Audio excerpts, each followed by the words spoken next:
ایک مسلمان کے دوسرے مسلمان پر کتنے حق ہیں؟ پہلی حدیث پاک مشکات المصابی، نور المصابی آپ کے سامنے کتاب ہے، اسے مشکات حنفی بھی کہتے ہیں۔ ابو ہریرہ رضی اللہ تعالیٰ عنہ سے روایت ہے، آپ فرماتے ہیں کہ رسول اللہ صلی اللہ علیہ وآلہ وسلم ارشاد فرماتے ہیں کہ ایک مسلمان کے دوسرے مسلمان پر 5 حق ہیں۔ ایک حق تو یہ ہے کہ اگر کوئی سلام کرے تو اس کا جواب دینا، وہاں جو مسلمان ہیں ان پر فرض ہے۔ اگر کوئی ایک ان میں سے سلام کا جواب دے دے تو سب کے ذمہ سے فرضیت ساقط ہو جاتی ہے، اس لیے یہ سلام کا جواب دینا فرض کفایہ ہے۔ ایسا ہی آنے والے مسلمان پر بیٹھے ہوئے مسلمانوں کا حق ہے کہ یہ آنے والا ان پر سلام کرے، اور آنے والے کا یہ سلام کرنا سنت ہے۔ مرقات میں مذکور ہے کہ یہ ایسی سنت ہے جو جواب دینے کے فرض سے افضل ہے اور ثواب میں زیادہ ہے، اس لیے کہ سلام کرنے سے تواضع اور انکساری معلوم ہوتی ہے اور تکبر کی نفی ہوتی ہے۔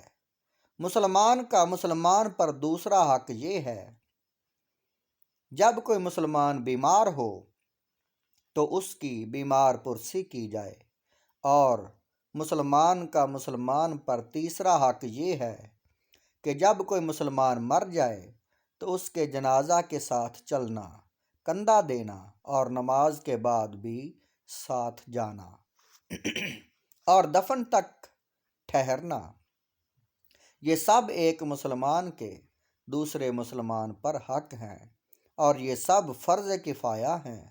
چند لوگوں کے ادا کرنے سے سب کی طرف سے فرض کی ادائی ہو جاتی ہے، کوئی گناہ گار نہیں ہوتا۔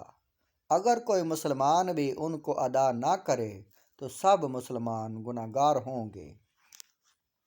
مسلمان کا مسلمان پر چوتھا حق یہ ہے کہ اگر وہ دعوت دے اور وہ دعوت کیسے ہی معمولی کھانے کی کیوں نہ ہو تو اس کی دعوت کو قبول کرے۔ اگر وہ دعوت ولیمہ کی دعوت ہے تو اس کا قبول کرنا سنت مؤکدہ ہے۔ ولیمہ کے سوا دوسری دعوتوں کا قبول کرنا سنت مستحبہ ہے۔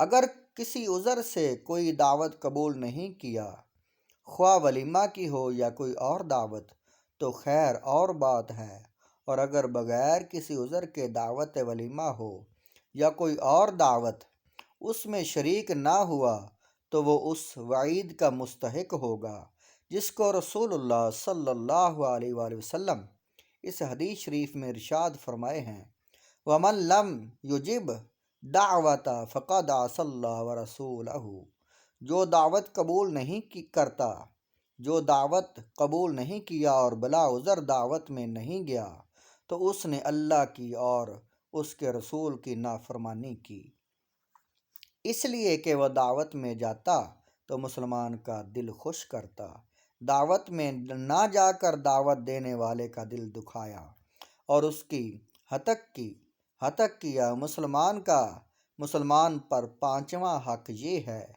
کہ جب چھینکنے والا چھینکے اور آواز سے الحمدللہ کہے، اور الحمدللہ کہنا سنت ہے، اور دوسرے مسلمان پر اس کے جواب میں یرحمک اللہ یا یرحمکم اللہ کہنا واجب ہے۔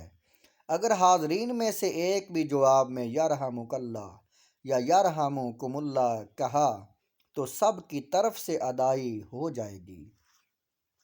اگر چھینکنے والا الحمدللہ نہ کہے یا ایسا آہستہ کہے سنائی نہ دے تو حاضرین میں سے کوئی چھینکنے والے کا جواب یرحمک اللہ یا یرحمکم اللہ سے نہ دے۔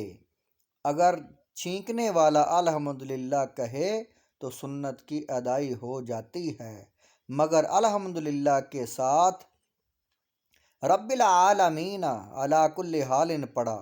الحمدللہ رب العالمین علی کل حال کہے تو وہ ہمیشہ کے لیے داڑھ اور کان کے درد سے محفوظ رہے گا، جیسا کہ مرقات میں حضرت علی رضی اللہ تعالیٰ عنہ سے مروی ہے۔ اس حدیث کی روایت بخاری اور مسلم نے متفقہ طور پر کی ہے۔